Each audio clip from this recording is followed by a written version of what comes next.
One,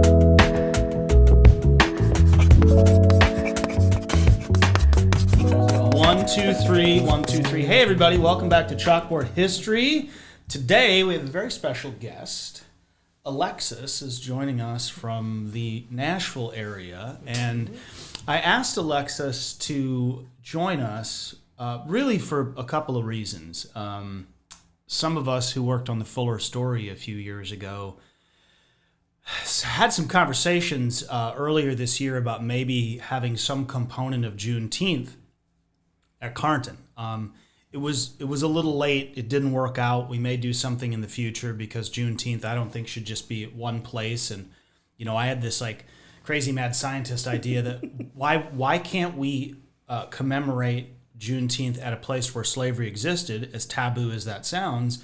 I thought, let's tell people why Juneteenth is important. Let's tell people the bad so they understand how good the holiday really is. So the floor is really yours. You said some things at that meeting that caught my attention. But I'll let you tell the story about the visit that day, the conversation, but about your perspective when it comes to history, when it comes to American history, when it comes to black and white history, about Juneteenth. So tell us what you think.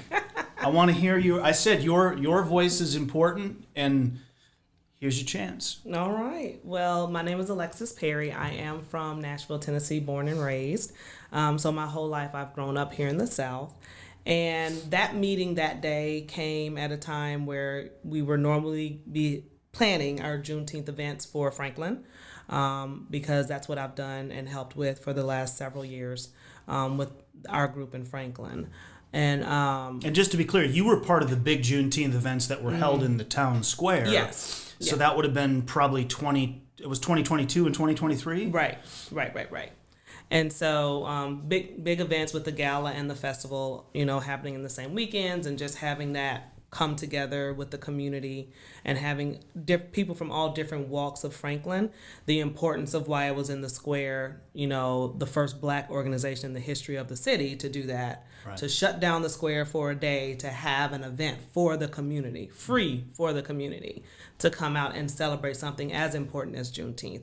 So this year when they said, hey, we're going to start having meetings about Juneteenth, and my cousin who led those operations, Walter Simmons, who's the pastor of Strong Tower Church in Franklin, gave me the address. I said, well, where is this place? And he said, oh, we're going to be meeting at this plantation with the director of that location. And I'm like, I'm sorry, did you say a plantation? We're going to meet at a plantation to talk about Juneteenth? Like, it was a lot of confusion. Mm-hmm. I was not here for it. So he and I went back and forth a little bit, and I was a little skeptical. We get there, and the whole time from the parking lot to me walking in, it was this heaviness is what I felt, which is what I always feel whenever I'm in a place like that. So what other sites had you been at? Were they in Nashville or were they elsewhere? They were elsewhere. Okay. So I had been to, I can't remember the name of it, but it was a school trip when we went to, it was some places in D.C. when we went to D.C. So we had traveled to, the Monticello. Oh, you went to Monticello where Jefferson. Mm-hmm. Oh. Which they had a whole, even as a kid, I was like, this is, ugh. And it was, this ugliness is what you felt, because even as a kid, I knew a lot of black history. So I knew, the Hemming story. I knew, I knew what happened versus what they were telling me happened. Right. So it was this dichotomy of what's going on. So walking into that meeting that day where I would meet you for the first time and everyone else was uncomfortable, because I had never had a good, comfortable experience in these locations. It didn't feel good. Didn't feel right. And so I walked in, I'm like, oh, is it gonna be this? And then there was white people looking at me for some reason. I'm like, well, are y'all not visitors? Why are you looking at me? It was weird. And so we go through the tour, and then we finally sit down in the first room, and you start talking. And I'm like, who is this man? What is this deal? I forgot that I actually showed the group around the first 2 or 3 rooms, and we sat down in one of the parlors. Yes. I forgot that part. So that's when you first started really going deep into the history, deep into the story of the location, and why it was important that you're telling the whole story of everyone who was in the house, not just the owners, not just their wives and children, everyone who lived and died in this location. And so that's when it kind of started to turn the tides for me in my mind that this might be a little different. Because as far as I knew, just based on my own experience growing up in the South, the only other place that did anything similar to that, from what I had heard, I have not been yet, was the Whitney Plantation. Was Whitney. Yep. So I'm like, that is, you learn a lot about the Whitney Plantation, and you can learn a lot about how they tell their story and tell the full story and why they do it the way that they do it. And in my mind, I just figured they were the only ones doing it. And then I met you. And then I visited that location. And then I understood, oh no, there's more locations and there's more good people telling the full history. And I got so much information out of that first meeting in that parlor and on that porch where we ended up finishing it out. And I got so much good information, and I could literally feel lighter as we were talking and learning. And then once we moved from that porch, when we ended the meeting, which we didn't really end the meeting. Right. We just had another one another right. day. We just left the porch and we went down to the side. That's right. That field area to the side. And we were standing there and we were talking, and you were explaining the significance of that location and that piece of land we were standing on and what happened and what was occurring there. And then this breeze blew through, and it just felt like something else was happening. Oh, wow. And that's when I was able to say, okay, I listen to my intuition. I understand when I pray and when I speak to the Lord and how that works. But that's what it felt like. It was this reassuring thing, like it's okay to be here, and it's okay to learn why it's okay to be here. And that's what changed my mind about these particular locations when there are people in charge and when they're hiring good people who are continuing the story, not just when they're around, but when they're not around. So getting that perspective was important. And that was the biggest piece of that meeting that day, and probably why I went on for like an hour after it was supposed to be done. We were all just still kind of talking and chatting, but it was significant. It was significant because years ago, even my husband would say, hey, we should go visit New Orleans because I've never been.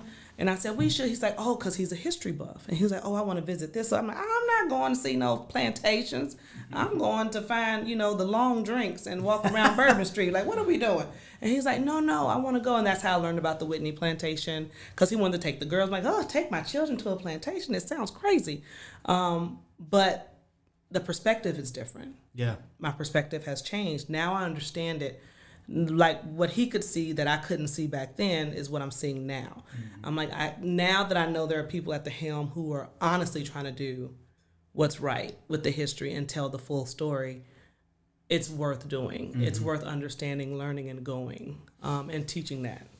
Well, and this is really why I wanted to do this, because I think this is one of the more special episodes that we've done, but I also think it's one of the most important ones, because the conversations we had that day, and even just the conversation we're having right now, which you're listening to, are the conversations that have to be had all over.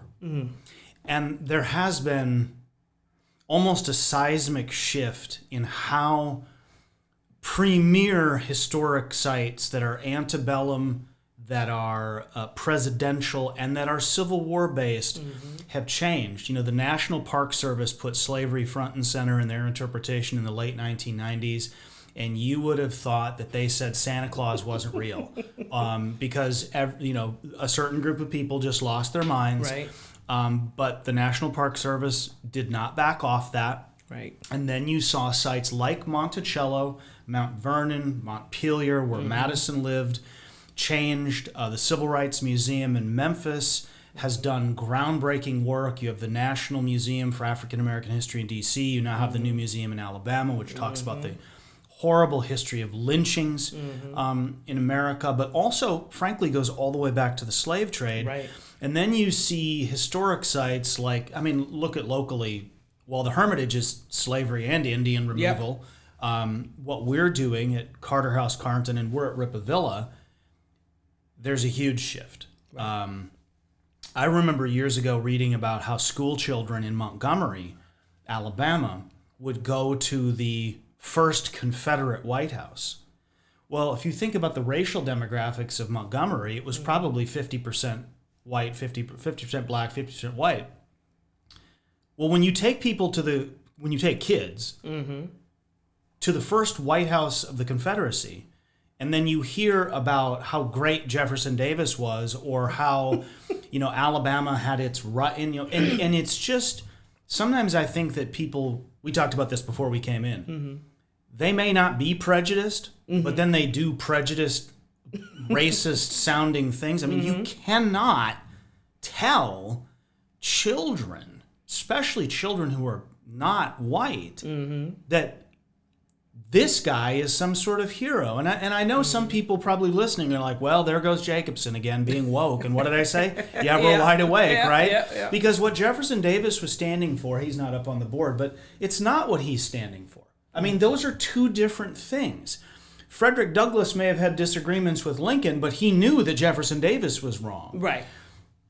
And it's remarkable that it took us until almost the 21st century to get to the point where we could just admit that the Confederacy was a real thing. It was.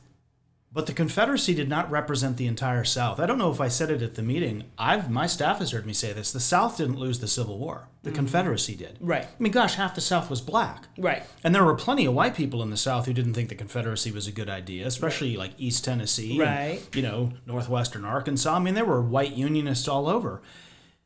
But the importance of it then leads into this next piece, which was why we met, which was Juneteenth. And I got to say, just the other day, some of the nonsense I heard about Juneteenth. So to boil it down, and I mean, if you looked at anything on social media, or if you had old-fashioned conversations, fake holiday. That's a thing. It's a fake holiday. It should be just a Texas holiday, or it should be on another day. And I'm like, when you can ascribe something as important as Juneteenth, and I'm pretty transparent, I think Juneteenth is a national holiday for a reason, because it isn't just about one race of people. It is actually about the country finally terminating, clinically terminating slavery. And yes, there's one race that's freed, but it ultimately is about allowing the country to begin to proceed in the right direction. And to begin to reckon with race. And here we are, 160 years removed from, what happened in Galveston, Texas in 1865, and people are calling it fake. So give us your perspective on, because Juneteenth was made a federal holiday in 2021, I think is when Biden signed it into law. And just to get down to base politics, I think some people don't like it because Democrats and Biden signed it into law. Right, it's really all which is ridiculous. But what does Juneteenth mean to you, and what does it mean to people that you know, and what sort of achievement is it in the long term? Like you think about, I don't know how old your kids are, but what does Juneteenth mean to them 10 and 20 years from now? What does it mean to you? So for me, when they made it a federal holiday, yes, it was a big deal. It was exciting that it felt like we got recognition, we got a holiday that means something to us. You don't have to be from Texas. You don't have to be from Galveston specifically to understand the importance of why this holiday needed to be a federal holiday. To your point, yes, it freed the nation from the constraints of slavery. But really, what it feels like to me personally is that, again, the adage of no one's free unless we're all free. Right. And so some of us were not free. Yeah. And when you think about people who had relatives that were sold off into different locations who still had links back to Galveston, who did not know that their people did not know they were free. And then you have this announcement, oh, by the way, just kidding, they were free 2 years ago, but they didn't know, but Right. now they know. So again, you have this feeling of, oh, I didn't know they were still in bondage. I had no idea they were still enslaved. I had no idea that they didn't know that we were free. Just understanding that jubilation or jubilee that you would get, knowing that, oh, I didn't know they were suffering still, and now they're not. Congratulations to all of us. So it's going to be a collective. That's something that as a culture you're going to do. You're going to celebrate collectively. One kid graduates, everybody's graduating. Come on, everybody's excited. That's fine. That's great. That's just how human beings work. And I think it's odd that they somehow expect it to be different, as if it's abnormal for human beings to celebrate together when there's something to celebrate. That's so well said. That's so... I told you before we got here, I was living in Arizona when Martin Luther King Day was finally... Arizona was forced to finally acknowledge it. And let me remind everyone, Arizona may be in the South, but it's not that South. Right. Okay? It's over there. It's over out west South. Yeah, it's over there. And the resistance was real. Yep. And that was just a holiday for a very important man. Right. I mean, we celebrate Columbus Day. I always thought the least we could do is celebrate Martin Luther King Day. My Lord. But then to hear the Juneteenth arguments. But you know what's really great? This is the historian in me. This too shall pass. Some of the frankly ridiculous ignorance that I hear about Juneteenth will fade away because you can bust it right down almost along age lines. The people that I heard from complaining about Juneteenth were north of a certain age line and not south of it. And, it's probably the same ones that didn't want it to be a holiday to begin with. Right. And for no valid reason. And I love, right, no valid reason. And I love what you said, that we're not all free unless all are free. Mm-hmm. And the thing about Juneteenth, which, by the way, was being celebrated in Franklin, I've lived here 20 years. And the McLemore House was doing Juneteenth stuff then. So it's not like it was some new thing. Right. Right. It had been celebrated in communities all over the country. Right. Not white communities. Right. But it had been celebrated. And I just think it's great. I think it's part of that healing. And so we're pushing up toward our self-imposed line, but we might have a few minutes extra. You mentioned something that I think somewhat a good number of white people, when they hear it, they do this. Oh, they cringe. I don't, because I don't necessarily have to agree with something to understand the concept of it. And when you talk about generational trauma, we talked about systemic racism. Those are terms that, we all have our opinion. Some people reject it. I understand it, even if I don't sometimes agree with everything about how it's presented. But I know it's real. Right. I mean, I know it is because I've seen it. I remember when I met Chris Williamson. He asked me one time about white privilege. He said, "What do you think?" And I said, "Well, like a lot of labels, I don't like it because then it becomes all-encompassing." And he said, "No, what do you really think?" And I was like, I said, "Well, I'm a white Protestant male. I got the best cards the country ever dealt." And he said, "See right there, a lot of folks that look like you won't even admit that." Right. And I've never had that problem. So when you talk about generational trauma or white privilege or whatever the label is, what does it mean? What do you mean? How does it translate? How does generational trauma affect generations of people? Yeah. So when we were talking about that before we came in here, you were telling me the story of Anna and how that matriculated down, and then you ended up with a descendant of hers who, was the catalyst for the Columbia race riots in the 40s. 46. And which I had not heard of. I did not know that piece of history here in Tennessee. And so it reminded me of that thought process where I said, I know my particular generation, we're 40 and going up, you have this idea, some people have this idea that, we're studying and learning more about generational trauma and how it's passed down in the DNA, and there's scientific evidence of this, and all that is true. But then you have people in my age group who are like, yes, because we're the first generation to study that and do that. And it's like, well, no. We're not the first generation to study that, to make mention of it, to understand it, and to want to peel the layers back on it. But we are the first to have this many platforms and resources to be this loud and vocal about it. Because in the past, you would hear someone talk about it. A, you had to hear your word of mouth. B, you had to either be in higher education or somewhere linked to the studying of history or that particular thought process in order to understand what it was and to hear what they had found about it. But we're in a generation where we have technology, we have social media, we have these platforms and resources. So it's much louder and more well-versed now with our particular generation. But again, it's just the timing of our generation where we actually have the platforms to speak on it and to put it in the forefront. But we are not the first in a generation to study it or to learn about it or to talk about it. We're just the loudest generation, I believe, that's talked about the topic in a long time. And I will admit I made that mistake because I asked you the question about first generation. Mm-hmm. And what I think I learned just standing there in that room with you half an hour before we came in here was I'm seeing the first generation of people that don't look like me who are comfortable visiting. Right. But you're not the first generation that knew about it. Right. But those doors have finally been opened. And I do think, I don't want to turn it into a conversation about reparations or, how things have to be paid back.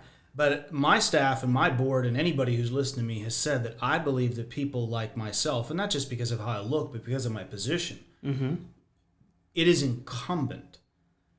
We have a moral obligation to tell this story. Right. And I do not believe, as the whitest person you will ever meet, that I don't believe that you can ever be honest about Black history and about American history when you are wrapped in the Confederate flag. Yeah. You absolutely cannot do it. Right. That doesn't mean that former Confederates were Nazis, because they weren't. Right. I think that diminishes what Nazis were. Right. But that side was wrong. Mm-hmm. And he may not have been right, but he was on the right side of things. And I mean this guy, right? And ultimately, he paid, like Dr. King, he paid for it with his life too. Right. And I think that history, when more people know about it, to hear you say that you did not know about the Columbia race riots actually makes me happy that you learned about it today, because that history has been kept from Black people and from white people. Yeah. We have all been conditioned to not trust one another, to have distorted ideas about one another. And, I mean, it's hard to trust, because why would I trust someone who looks like you, who comes from a long line of people who look like you? I mean, a long line of people who, if I touched a water fountain back in the day, you were going to burn my house down. Yep. Like, that builds a lot of distrust. It does. Or if I stuck my foot in the pool, you going to drain it or bleach it. Like, I mean, there's a lot of mistrust on either side for sure. But as the oppressed group, it takes a lot to pull us into that trusting circle. And that's just yesterday we were talking about the fear in white people when you were in areas where, let's say, 80% of the population was Black, okay? And you were the enslavers. Well, you went to bed every night thinking you could die if there was a slave rebellion. But that was in 1860, okay? And to what I said earlier, what's the excuse? It always made me think. I'd look at those photos from the dudes who would they'd be at the lunch counter sit-ins at the Woolworths and whatever. Yeah. And it'd be like 4 Black dudes, and they had their suits on, and they'd all been told not to react, right? Right. Not to lash out. That's how you train. And there's 4 of them, and there's like 15 or 20 white guys, and all the white guys were mad. You could tell by the looks on their faces. Yeah, the spit flying out their mouth. And they were enraged. And I remember thinking, what's your excuse 100 years later? So I get it. I get the distrust, and I think the only way to reckon with that is for people that look like me, and there's a lot of you out there. Okay, the first thing you can do is just admit it happened. Yeah. Okay? So now I'm going to talk to you. The first thing you can do is just admit it happened. Okay? And you're not guilty. Right. So you don't have to make excuses for the people that did it. But you are complicit. Right. If you continue to make excuses. Right. If you continue to say Juneteenth is a fake holiday. Right. If you continue to say slavery wasn't that bad. Ooh. Or whatever other not. It is absolutely on your shoulders to change it. And simply let everyone have their seat at the table. Right. Right? Right. I just watched a thing last night on TV about, it's a crazy thing. I was watching about Fernando Valenzuela and when they built Dodger Stadium, about how the whole Latino population was removed to build it. And I thought, we've struggled black and white, but then you have the whole movement of people who were kicked out to build a stadium in which a Mexican kid later came and took the country by storm, Fernando Valenzuela. And I think that was in the 80s. Wow. And that I remember when there was a debate about whether black dude could be quarterback of a football team. Right. And then it was Jesse Jackson was running for president. And he didn't win, but somebody had to do it. Then Barack Obama won. Then Barack Obama got elected. Right. And then some stuff has happened since then. But, we've been through other difficult times too. Right. And I do think that we'll get through it. And in the end, I think we're in a better place than we were in the 1860s or the 1960s. But you've got the last word. Tell us what your thoughts are about the future. What's the future of people who look like you visiting a place like this, or where are we at with race relations in a generation? Honestly, I feel like we are smarter than we were, just as contrary to popular belief, just as a nation, we are smarter. I think people have to separate the fact that there is fact and knowledge, and then there are people who refuse to accept the fact and knowledge. So, doesn't mean that they don't have the scruples, they just don't want to use them. So that's a whole separate thing. But I feel like when we take it upon ourselves as the parents, now, we're the parents, and some are grandparents. Grandparents. The grandparents who take it upon themselves to make sure we are teaching our children and grandchildren and all of our loved ones the truth. Doing the work that all of you do at these properties and these locations is important, because that's what's going to help heal it. Understanding that as a community, black community, even in Nashville, we have to start visiting places like these. Again, I will never say that you should do something that is, uncomfortable. If it's, I'll say I wouldn't say do anything that's painful. But discomfort is a part of life. Yeah. And sometimes when you get past the discomfort is when you get to the healing part. And that's what I did at that meeting that day. I had to get through the discomfort of just being there to fully accept and understand the healing that was coming from it, which is why I think it is important that in the future we do something related not just to that holiday, but to the revamping of what it means to visit those locations. And it's a great location. You guys have done a great job there. It's beautiful, but the story that you tell is full. And what it means to be free. Yes, absolutely. Just free. Absolutely.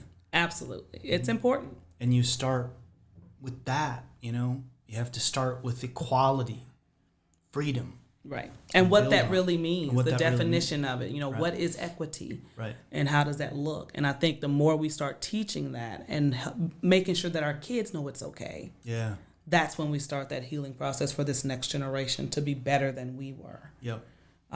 So that, I think that's the key, not going backwards. All right, well, we're 10 minutes over, but that was 10 minutes well spent. Alexis, thank you. You get the bell. You get the congratulatory the thank you. This has been one of the my favorite episodes.